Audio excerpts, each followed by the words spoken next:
My name is Caroline May Whitaker. I'm 38 years old. I live in a weathered duplex on the west side of Cleveland, Ohio. The kind of neighborhood where porch lights stay on out of habit, and the sirens at night are as familiar as the church bells on Sunday. I work part-time processing insurance claims, which pays for groceries and late-night coffee, and I spend most of my energy shuttling between a hospital bed and a kitchen table that keeps piling up with bills. Right now, I am tired in a way that hollowed out my chest and left me careful with breath. Tired from being the one who shows up. Before I dive in, if you're into real stories that hit deep, please consider subscribing. Sharing this isn't easy for me, but maybe someone out there needs to hear it. The day I heard the screams from the basement began like 100 other rotten days. The hospital had been quiet in a way that made the machines louder.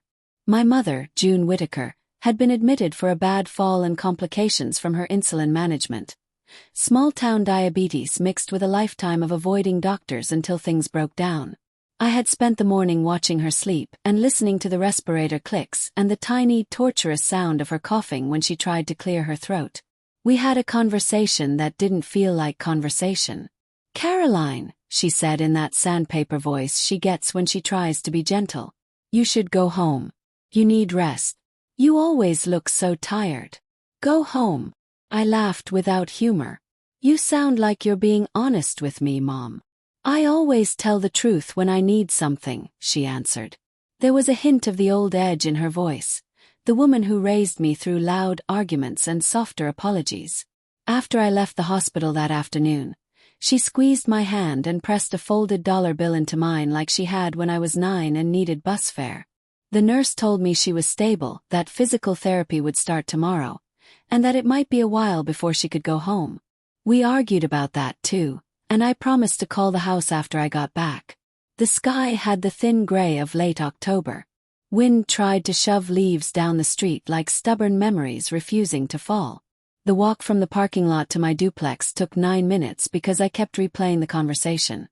I had been carrying a paper cup of hospital coffee, the cheap stuff that tastes like burned promises, and the heat of it had dwindled into an ache. I unlocked my front door, stepped in, and paused. The smell was the first thing. Not quite dust, not quite damp, but a mix of old vegetable oil, bleach, and the faint perfume of mothballs. It was the smell my house settled into when it knew I wasn't going to bother much with it. "Hello," I called because talking out loud makes me feel less like a stranger in my own life. The empty living room answered back with a hollow. My son's backpack. Yes, the son I couldn't exactly claim custody of anymore, lay abandoned by the stairs. The TV hummed silently, a remnant of my neighbor's late-night habits. I was thinking of making myself a sandwich, of checking on mail, of everything ordinary when the sound hit me. At first I thought it was the house settling, then a sound like someone dropping something heavy, and then unmistakable, a woman's scream. Not the kind of scream you hear in a movie, polished and clean, but the ragged, raw, throat-burning kind that comes from a place inside you that has no polite volume control left. It followed by a lower animal sound, like a man's trying to be quiet sob or a throat clearing under duress. My heart did a stupid, awful flip. I had been spending the morning with a woman who relied on me, who was fragile and stubborn and full of secrets. Now my own house, the place I paid to keep because it kept me from living out of a motel room or a friend's couch, had sounded urgent. I didn't think through my choices the way I used to. That kind of planning felt like a luxury in a life that had been chiseled around crises. I had been the one to chase ambulances, to sign forms, to fight nurses, to pick locks in the middle of the night because a mother had left without her keys. So I took the stairs 2 at a time toward the basement door. There are 2 types of basements in our part of town. The kind that store winter coats and forgotten boxes, and the kind that keep people. My basement was intended for the first. It had concrete stairs with a single bare bulb that flickered annoyingly when you climbed them. I could smell damp clay and the lingering odor of oil from an old lawnmower. But under all of that was another smell I couldn't place. Metallic, like pennies in a pocket after being left out in the rain. The scream sounded again, closer. I kept my hand on the metal railing, the cold biting my palm, and descended into the dim. The bulb buzzed, and the light revealed my basement in slices, a washer with a load halfway through, a folding card table with a puzzle in progress, a lawn chair propped against a stack of boxes labeled Christmas, books, mine. Nothing odd. No sign of a visitor. For a second, I told myself I'd imagined it, that the hospital had frayed my nerves into seeing threats in laundry piles. Then I saw the door under the stairs. It was an old cellar door, the kind you find in houses built before air conditioning. It was closed.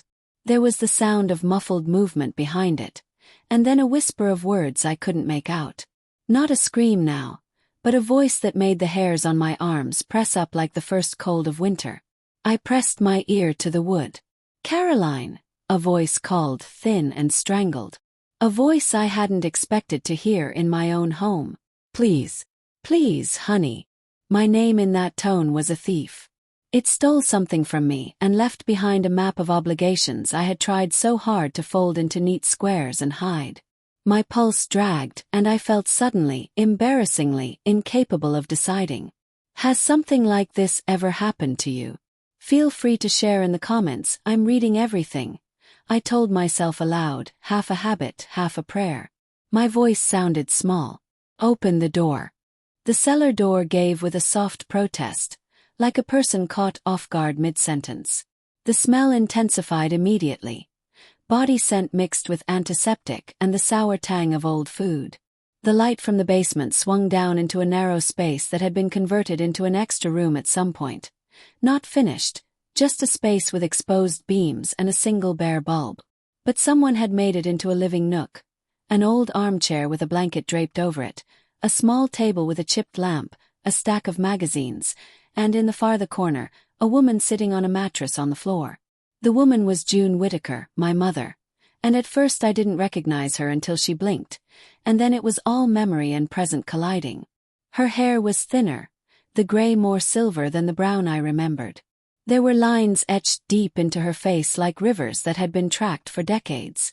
She had a bruise near her temple, and her eyes were far away but searching, like someone trying to find a name on the tip of their tongue. "Caroline." Her voice was a whisper. She tried to rise, and I felt the weight of time between us lift as if by muscle memory. Me crossing the room to steady her. I crouched down because the mattress was low, because I needed to be at her eye level. My knees complained. My palms were damp. Everything still smelled like the hospital, and yet this is what my house had done with itself in my absence. "Mom," I said, absurdly hopeful that we had found the same kind of normal. "What?" She barred that with a look. "Shoo. Not so loud." Her fingers flew to her mouth, trembling. "He's sleeping. He's been sick." "Who's who?" The sound of the word felt like thin glass. "He's." She stopped and reached out to grab my hand, her grip a vice that said, "Please believe me, please." Her nails were bitten raw. "He's Thomas." For a second the world narrowed to that name. Thomas. It wasn't the name of anyone in my immediate memory. I had a brother for 2 years when I was a kid who then vanished into foster paperwork, and a mother who told me he had been adopted. I had the faintest recollections of a small boy with crooked teeth and a laugh that smelled like taffy on a summer sidewalk. Thomas was a name I knew from folded family history I had never opened in years. The name felt like a secret photograph. "You mean," I started. "Hush." She pushed at me with more energy than she had given herself credit for. Don't go to the police." "Not yet. He gets scared. He doesn't trust people. He thinks they'll put him back. Not a stranger. Not a lodger. A person with a past woven into our family seams. A thing I thought I had grieved or had been told to grieve." I felt a sick, crazy thing in my chest, a mix of incredulity and a prickly vindication. Not 2 decades had passed without my asking why things had been like they were, without asking things my mother deflected with jokes and a tilted smile. I had been raised on small, quiet evasions that layered themselves into the wallpaper of my life. "Sit," I said finally, voice steadier than I felt. I moved to the other side of the mattress. The room smelled like old sweat and something medicinal. There was a bowl with a dark residue near his head. And then I saw him. Thomas was young for his age in more ways than one, as if someone had paused him at a point and the world continued around him. He was probably 37, which meant he was older than me by a heartache, and yet he had the air of someone late to the things everyone else had. Clothes that didn't fit right, shoes that had been through more summers than his jeans, a scraggly beard that didn't meet his cheeks. He was thin as a walking stick, and his eyes registered the world with a timidity that felt like someone had left the safety on in his chest. "He's okay," my mother said, quick to reassure, as if I might decide his fate in a heartbeat and she would be left holding the answer. "He needs his insulin. He can't be out there. People. They won't understand him. They'll take him away. Mom, you brought him here. Into our basement." I felt the edge rise in my throat I hadn't felt since I argued with a parole officer once. "You're in the hospital. How long has he been here?" She looked at the ceiling as if the rafters could give her courage. 3 years. For, off and on. Since he came back. He didn't have anywhere. He said he remembered me. My brain threw me images in no particular order. My mother leaving clutching a baby after a hospital discharge. Foster home paperwork. The smell of bleach in the social worker's office. My own childhood, shadowed with explanations like, "It was for the best." I had a childhood full of improvised truths, a catalogue of silences that had become normal. Now the truth had landed on my kitchen floor as if it had always been waiting for me to put my shoes back on. I wanted to recoil. I wanted to march up the stairs and call every agency and every relative and every man who had judged us. Instead, I did the thing people do when they are not allowed to react with the full weight of their feelings. I made tea. Not literally, but I made the kind of small companion decisions that felt adult. I took the chipped lamp and turned it higher. I asked softly what medications he was on, and I checked his pulse like a person with a license might. "Do you remember me?" I asked him because the question that had lived in me for decades needed to be asked and perhaps answered. Thomas blinked slowly, and for a moment his eyes were full of sky. "You look like her," he said, voice thin as paper. "You smell like coffee. Are you her daughter?" I'm Caroline," I told him. I was introducing myself to a man who might have been my blood, and the word felt heavy in my mouth. He reached out with a shaking hand and took mine. His skin was cold, and the touch sparked something like recognition in my ribs. "Caroline," he repeated. "She promised me she'd keep me. She promised." The killer detail was the word promised. Promises are not casual things in my family. They are commitments dug into the soil. But promises can also be bargaining chips when survival is the only currency. If this is resonating with you so far, a like really helps us reach more people. The urge to tuck a CTA into the middle of a scene felt absurd, but I'm constantly aware of how fragile connection is. I needed to know someone else might listen to a story about family fracture and not look away. I sat down on the edge of the mattress. My hands were shaking. My chest tightened the way it does before it decides whether to cry. The basement, our basement, my house basement, felt like a confessional where every secret had been bottled and labeled without dates.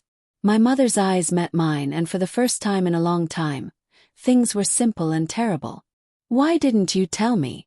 I asked, and the question was less about information than about betrayal, about being excluded from the catalogue of our own lives. She looked down at her hands. "I thought I was protecting you," she said quietly. "I thought if you didn't know you could be normal. You had enough." Her voice hollowed, and I heard the weight of years in it. I didn't know how to be a mother to two broken things. A growl rose in my throat then, a mixture of rage, compassion, fear, and the old incessant ache of being a woman who shows up because she was taught you show up. I wanted, in that moment, to throttle someone. I wanted to cradle them. I wanted to solve a problem I had not been given the framing to solve. "Tell me everything," I said finally, the command coming out small and fierce. "But we do this my way. No more basements. No more secrets." She nodded. Her eyes were wet then, chrome silver and delicate. "Okay," she said. "Okay, child. I'll tell you." The story she unraveled was a patchwork quilt stitched with shame and necessity.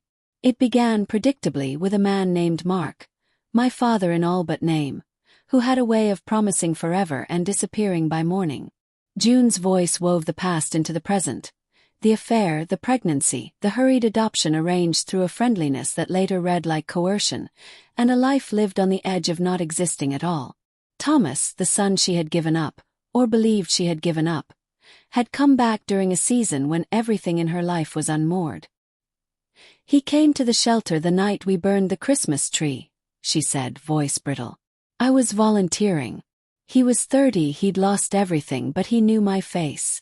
He knocked on the back door of the church. He said my name. I thought at first I was dreaming." June described his gradual return the way people describe a winter thaw. Slow, unexpected, and with patches of danger. He had nowhere to go after a spell in a halfway house. His mental health borrowed against itself during hard nights. He would come by, and she would give him a sandwich in the alley. Then the talks moved from alleys to her back bedroom, where she told him stories about the little girl who once traced the dogwood tree in her yard with a stick, a girl she claimed as her daughter. He would cry and tell her he'd seen my face in a crowd, that he had waited to recognize me at a gas station, at a bus stop, in storefronts. "You didn't tell me because you thought it would hurt me," I said, feeling the old familiar script of caretaking reappear like muscle memory. "You didn't tell me because then you'd have to fight the world, and you'd be fighting for his life again." She nodded. "And I didn't want to lose you too." There was so much to unspool. There were conversations with lawyers who either couldn't or wouldn't save them, nights spent on sofas, nights spent crying in cars, and nights when Thomas raided medicine cabinets because he was scared of the next crash.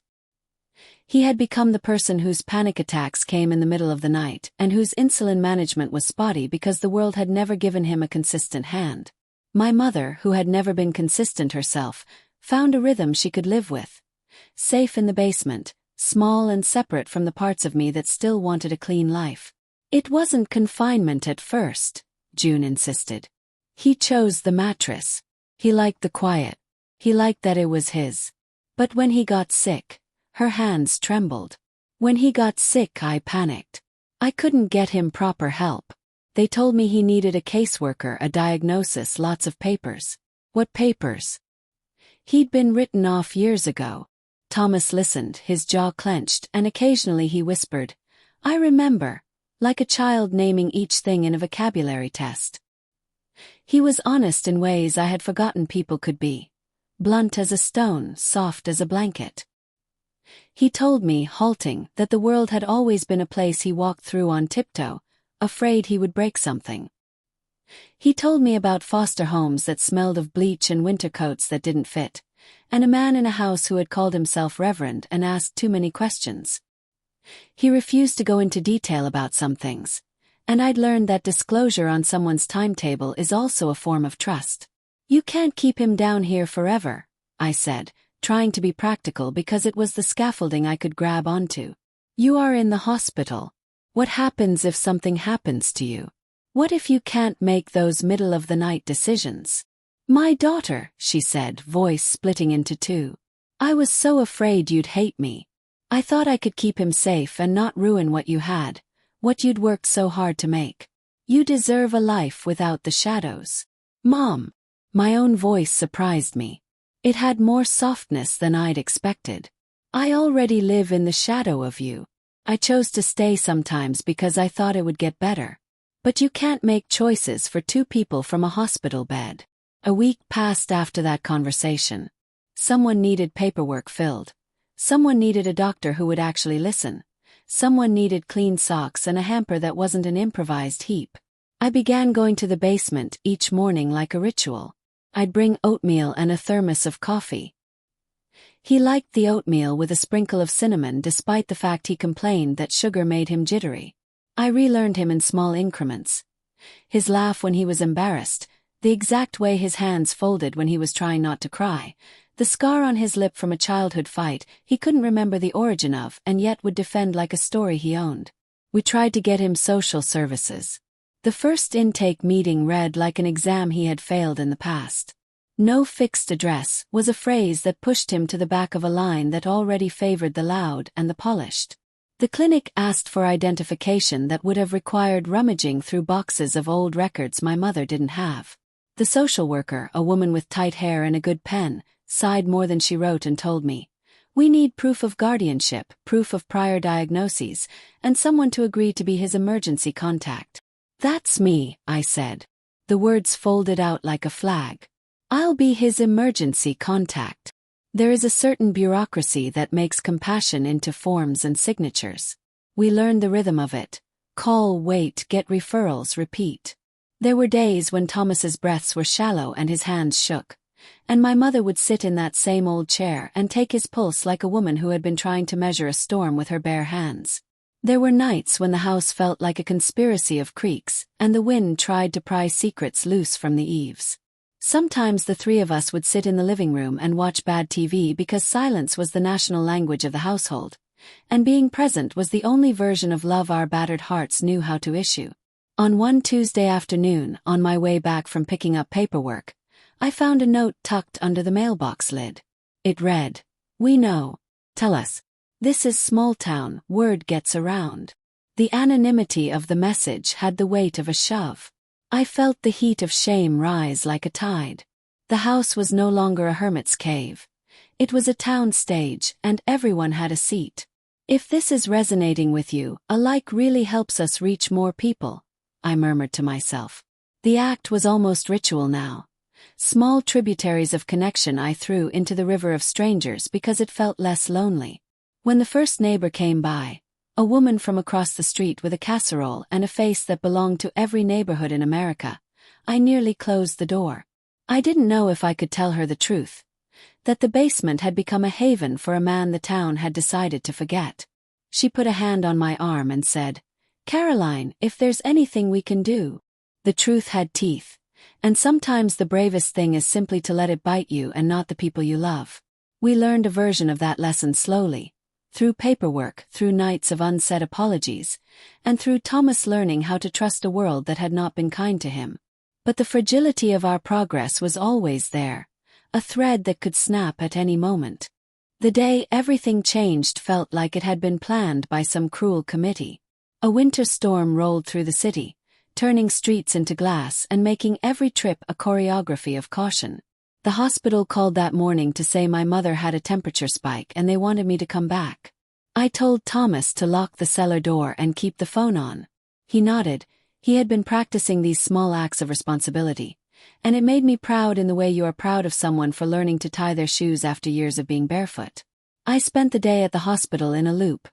Medication check, physical therapy notes, a technician who wanted to shave my mother's leg for surgery and had too many questions about consent. At some point the waiting room TV started playing a soap opera about a lying family in a darker town than mine. I had a flash of rage that was almost childish at the idea of TV families solving things with dramatic ties and dramatic kisses. Real life didn't do ties and kisses.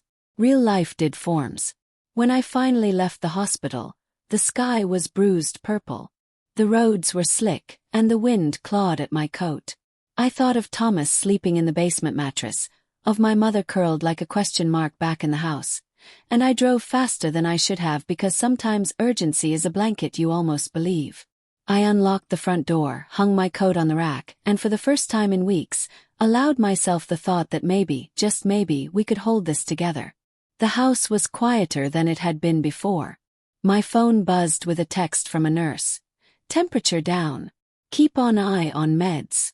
I put my bag on the table, pulled my phone into my palm, and walked toward the basement. I stopped when I heard shouting. Not the screaming that had startled me weeks ago, but voices, heated and dangerous. The words stampeded when I reached the kitchen. They were coming from the hallway that led to the basement. My heartbeat doubled as if my body were trying to catch up with my mind. I dropped the grocery bag because the potatoes rolled out and hit the floor like dull thuds of forewarning. "Get out!" A man's voice barked. "I told you to leave us alone. What are you doing here?" I shouted, anger yanking the air from my lungs. The house suddenly felt like a public courtroom where secrets were about to be examined under harsh fluorescent lights. The man in the doorway was not a neighbor.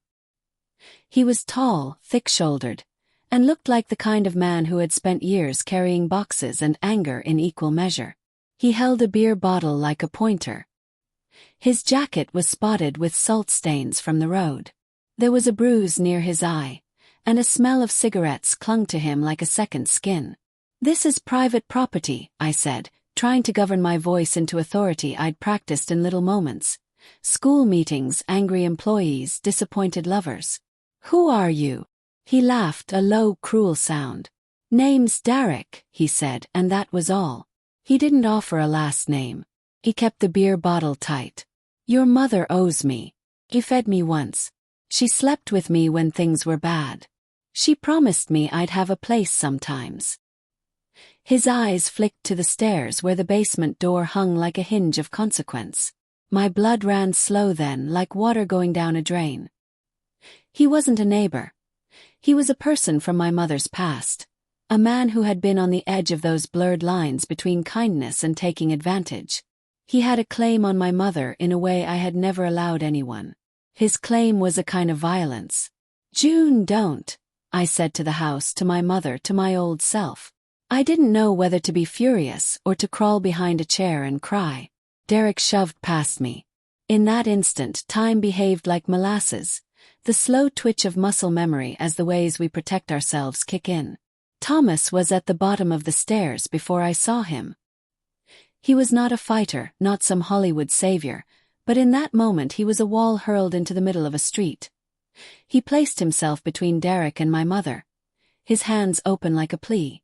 "Get out," Thomas said, voice shaking but clear. "Get out of my house." "Your house."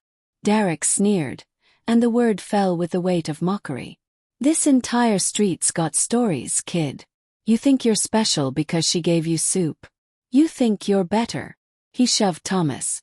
Thomas stumbled and then reached for the railing like a child learning to walk again. I saw my mother's face, raw and gone white, and something in me tore open. You can only listen to bullying and threats for so long before something in you answers back. I stepped in. What I expected was to be flung off like a rag. What happened instead was a confusion of arms and a table tipping and plates crashing. The neighbor from across the street, the lady with the casserole, came out of nowhere, shrieking into the wind, and the scene blurred into the kind of domestic violence tableau you see on 2-minute news bites. Derek swore. He swiped at my arm like I was an annoyance. He grabbed Thomas again, harder this time. "Call the police," I yelled, because yelling invites others to make choices for you when you are too entangled to be objective. Someone called 911. The dispatcher instructed calm. The officer who arrived 20 minutes later asked more questions than I liked. Derek denied a lot, accused a lot, and had the kind of plausible deniability that comes with being a man with no history. He had name recognition in the streets. Of that I was sure, a man who took and never returned. The officer opened his notebook. "Do you want to press charges?" he asked finally, because the system asks you when you are still reeling. My mother, lying on the couch in her robe, looked at Derek with a tiredness that spoke of decades. "It's my fault," she said before I could make the decision my anger wanted. "I let him in. I let him take what he wanted. I didn't call you earlier because I thought I'd fix it." "You didn't fix it," I said, and my voice was the only iron in the room. "You gave him my home. You gave him a key to our shame." Derek left that night under police escort, his jaw tight. He mouthed something that might have been a threat and might have been a promise. The wind carried it off like a rumor. The officers insisted we file a protective order. The paperwork became another kind of wall we had to build. Legal language, signatures, a record. We did it all, and yet I felt the precariousness of the victory like a glass balanced on the edge of a counter. When the officers left, the house was hollowed by an ecstasy of relief and the heavy, slow arrival of what would come next. There would be court dates and counseling appointments and, perhaps grudgingly, a path toward something that might be called stability. Or not. The future was still a ledger with a lot of empty columns. That night, after we locked all the doors and counted each other like contraband, Thomas and I sat at the kitchen table and ate cold pizza. We didn't talk at first. We both needed silence like a bandage. Finally he said, I don't know how to do this. Me neither, I answered truthfully. But I know how to keep showing up. That I can do. The months that followed were messy and painful and honest in ways I hadn't allowed my life to be. We navigated social services with the stubbornness of people who finally had a reason to be angry and a reason to persist. We found a caseworker who didn't sigh. She knitted our legal and medical chaos into forms and phone calls like a practical saint. Thomas started attending therapy. At first, it was adherence. Come in, follow the plan. But slowly the appointments became something else. A place to unload the things our small town would not hold. My mother and I sat across from one another numerous times with therapists and with lawyers and with the reverent boredom of people trying to find the language of apology that sticks. She owned parts of the past. She did not own all of it, and that was a truth I had to learn to accept. People are mosaics, and sometimes the pieces that cut deepest are not the ones they themselves will explain. We had a court date 3 months later. Derek, predictably, showed up with a face that said he had not been altered by consequences. He sat where the accused sit in dramas, and my chest tightened the way it had on that stair night. The judge listened. The judge had a voice like a slow gavel. The protective order was granted. Derek couldn't come within a certain distance of our house. He was ordered to stay away and seek no contact. It was the best the law could do. It was also infinitesimally fragile. There were other things, too. Thomas got a part-time job stocking shelves at a grocery store, a steady heartbeat in his calendar. He started learning to manage his medications with a system we set up, color-coded pillboxes and alarms on a phone. He had days when the world felt too much and days when the world felt like a place with small pleasures. He taught me to look at puddles differently, and I taught him to make a mean grilled cheese. We were two adults who had been taught to be children, and were now gently training ourselves back into the human life neither of us had a blueprint for. I went back to the hospital for visits. There were still hard conversations with nurses about my mother's capacity. There were tests, and sometimes my mother would lose pieces of sense for hours on end, and then return to being the sharp woman who could recite, with alarming specificity, the names of every dog she'd ever known. Those losses made us all more tender. Don't forget to subscribe if you want to hear how this ends. I found myself saying into a recording device during one of my low, reflective evenings. The habit of giving people an out, a way to stay with me, is perhaps the most honest way I know to exist in public sorrow. The real work was less about grand gestures and more about the small, persistent things. We scheduled therapy appointments and stuck to them. I visited the school where my own child, the one whose custody had been complicated by the reality of my life, now went every Monday. The people in his school became the quiet scaffolding that allowed me to be both flawed and reliable. I learned to ask for help and to accept it when it came. A casserole from the neighbor, a ride from a woman at church, a lawyer's advice from someone who had once been an enemy. We also had arguments, the kind that peel open old wounds. My mother would get defensive about the past and point fingers at a world that forced her choices. Thomas would retreat into a shell when he felt exposed. I would often be the explosive center, the one who had to be both rescuer and skeptic. You don't get to have grand reconciliation in a day. You get awkward apologies, you get therapy sessions that end in silence, you get small, daily proof that a person can change. A year after I opened the basement door, I stood on the porch and watched the sun settle behind the neighbor's house, painting the clouds in slow-band oranges. Thomas was inside teaching my son, his nephew by blood, the way blood can be an arithmetic of family, how to make a paper airplane. My mother sat at the kitchen table reading a book. Nothing about our life was fixed, but there was a rhythm to it that felt like healing. I learned something harsh and useful. Secrets don't protect people, they bury them. We had thought for so long that not telling would spare the ones we loved. The opposite happened. The hole got bigger. But the work of pulling things out of the hole, piece by piece, is what rebuilt us. It was also, painfully, what taught me about mercy. Mercy isn't a blanket you throw over misdeeds. It's a set of actions you repeat until forgiveness becomes something you earn and give. If this story has landed anywhere inside you, please leave a comment. Has something like this ever happened in your family? I'm reading everything, and the way we hold one another in the aftermath of our messy lives matters. The last thing I will tell you is simple. The night Thomas first slept upstairs on a futon in what had been my son's room because the house felt less like a maze when people slept near one another, my mother turned to me and said, "I was wrong to keep him down there." "I know," I answered. "But we get to do it different now." We did not fix everything. We could not erase the years he had spent walking the perimeter of kindness without ever entering it. We could not reconstruct the time we had lost. But we could be present in the ways that mattered: legal protection, medical care, and the small, fierce act of being there day after day. In the end, I learned that love is both a shelter and a responsibility. Showing up is the messy, loud, ongoing work. Costs you sleep, reputation, and sometimes a tidy life. But it returns in quiet acts and stubborn hope, a life worth living.